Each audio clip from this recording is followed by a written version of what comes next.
De manière plus générale, on savait que l'Espagne était une cible, puisque ça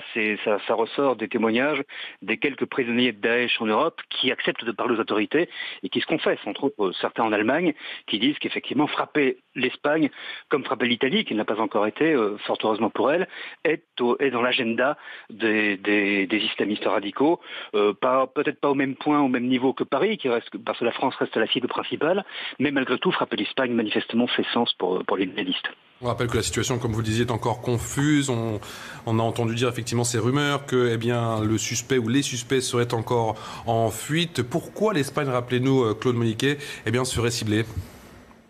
Eh bien, l'Espagne est ciblée parce que dans l'imaginaire, bon d'abord parce qu'il y a plusieurs dizaines de djihadistes venus d'Espagne, bien sûr, mais au-delà de ça, plus largement, dans l'imaginaire musulman et surtout dans l'imaginaire djihadiste, islamiste et djihadiste, l'Espagne c'est Al-Andalus. Al-Andalus, ça a été la première conquête hors du monde arabo-musulman de l'islam conquérant à l'époque de l'Hégire, donc à l'époque du prophète, au 7e siècle.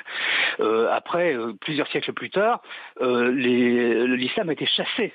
d'Espagne par la Reconquista d'Isabelle la catholique, et ça reste une blessure profonde, pour certains en tout cas, et donc frapper l'Espagne catholique qui a expulsé l'islam au XVe siècle, ça a énormément de sens dans l'imaginaire tourmenté des djihadistes.